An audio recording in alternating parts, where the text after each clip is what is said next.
প্রদান করছে, প্রমোশন দিচ্ছে। তো এই যদি হয় অবস্থা, এদের কাছ থেকে গণঅভ্যুত্থান পরবর্তী জনগণের বাংলাদেশ প্রতিষ্ঠা হওয়ার কোনো সম্ভাবনা আমরা দেখতে পাচ্ছি না। তাই আমরা বলেছি আসিফ মাহমুদ এবং মাহফুজ আলম এই দুইজনকে অনতিবিলম্বে পদত্যাগ করতে হবে। এই দুইজন নৈতিকভাবে এই অন্তর্বর্তীকালীন সরকারের ক্যাবিনেটে থাকার বৈধতা তারা হারিয়েছেন। তারা এক সেকেন্ডও এই ক্যাবিনেটে আর থাকতে পারেন না।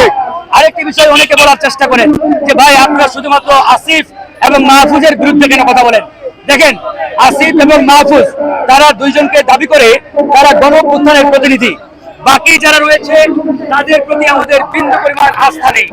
তাদের মধ্যে এক বিন্দু পরিমাণ বিপ্লবের স্পিরিট এক্সিস্টিং করে না।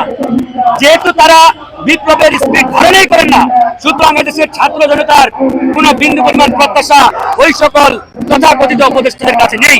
সেই জায়গা থেকে আসিফ এবং মাহফুজের প্রতি এদেশের ছাত্র জনতার একটা বড় প্রত্যাশা ছিল, এদেশের জনগণের আশা ছিল, জনগণ ভরসাও করেছিলেন তাদের মাধ্যমে বাংলাদেশ ফ্যাসিবাদ মুক্ত হবে, আওয়ামী লীগ নিষিদ্ধ হবে। কিন্তু দুঃখের বিষয়, আফসোসের বিষয়, বিপ্লবের 9 মাস চলে গেল, কিন্তু আসিফ মাহফুজরা ক্যাবিনেটে আজ পর্যন্ত আওয়ামী লীগ নিষিদ্ধের কোনো প্রস্তাব তুলতে পারেন নাই। তার মানে এখান থেকে একটা বিষয় ক্লিয়ার এবং পরিষ্কার, আসিফ মাহমুদরা তলে তলে আওয়ামী লীগকে পুনর্বাসনের কাজ করছে, একবারে স্পষ্ট।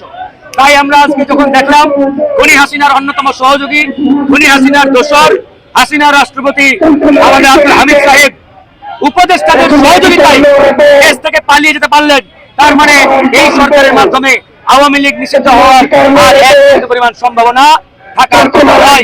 তাই আমরা আজকে স্বরাষ্ট্র মন্ত্রণালয় আমরা ঘেরাও করার জন্য আজকে সচিবালয়ের সামনে এখানে আমাদের ব্যারিকেড দিয়ে হয়েছে। আমরা স্পষ্ট করে পুলিশ এবং প্রশাসনকে বলেছি, আপনারা যদি ওই হাসিনা মার্কা প্রশাসনের মতো আচরণ করেন, জনগণ যেভাবে হাসিনার প্রশাসনের পিঠের চামড়া তুলে নিয়েছে, আপনাদেরও পিঠের চামড়া কেটে রাখবে না। সুতরাং আমরা হাসিনার বিরুদ্ধে লড়াই করে এই বাংলাদেশকে ফ্যাসিবাদ মুক্ত করেছি, আরেকটা ফ্যাসিবাদ এখানে কায়েম করার জন্য নয়। তাই আপনারা জনগণের পুলিশ, জনগণের প্রশাসন হয়ে থাকবেন।